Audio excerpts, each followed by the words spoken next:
SWOT analysis is one of the most used strategic planning tool in business studies and in the business world. SWOT sounds simple, it looks simple, yet students, executives, and the business community sometimes get a little carried away and highlight wrong factors. A faulty SWOT analysis can have adverse impacts on this strategy.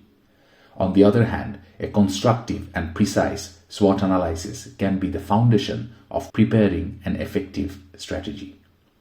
So basically what I'm saying is SWOT analysis is an important strategic planning tool. It is used either at the start of or as part of a strategic planning process. In a SWOT analysis, strengths, weaknesses, opportunities, and threats go into an organized list and is presented in a 2x2 grid.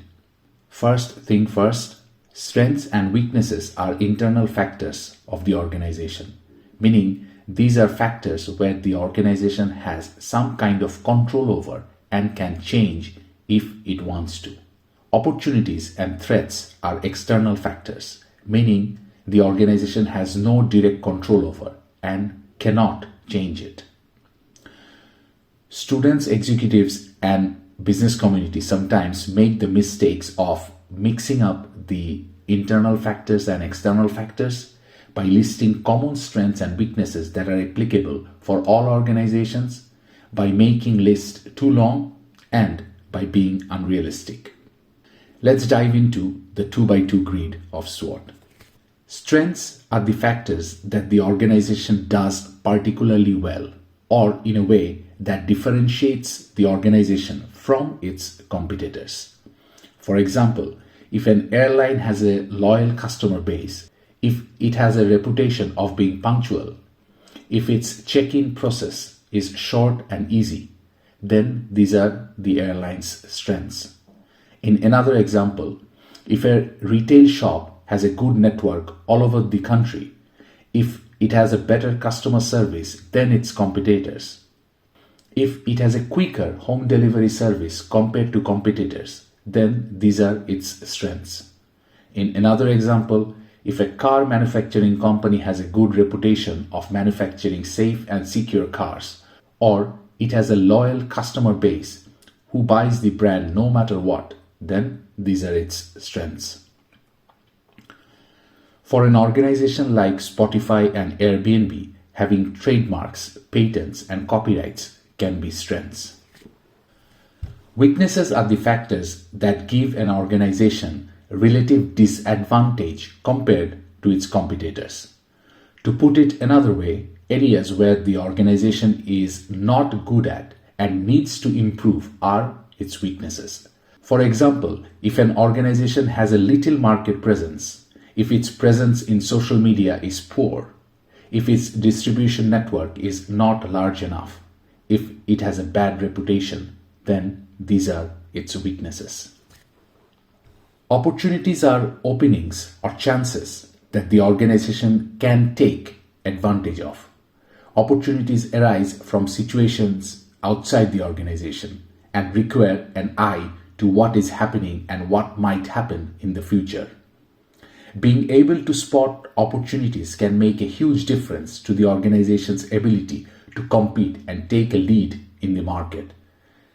These do not need to be always game changers. Even a small advantage can increase the organization's competitiveness. For instance, if an organization sees that there is a changing trend in the market, it can modify its product according to the trend.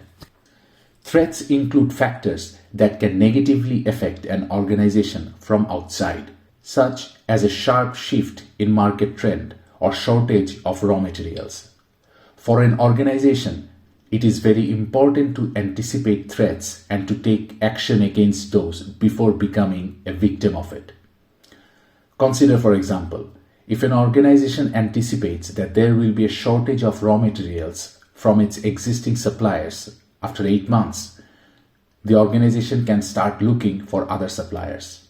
In another example, if an organization anticipates that existing technology will change soon, it can start focusing more on its research and development.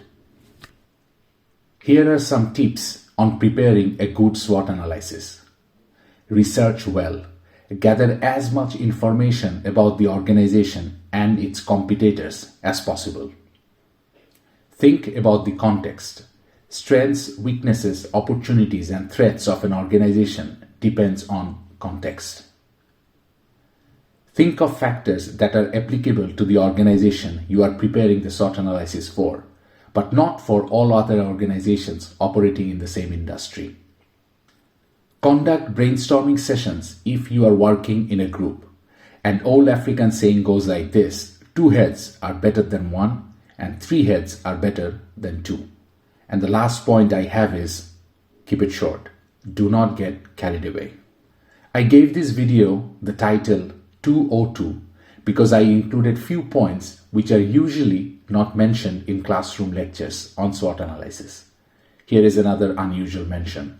SWOT analysis was initially developed based on data from Fortune 500 companies. As years passed, it has been adopted by organizations of all types as a brainstorming tool to make effective business decisions. If you are still watching this video, I thank you for staying till the end. I hope you learned something new today. Bye-bye.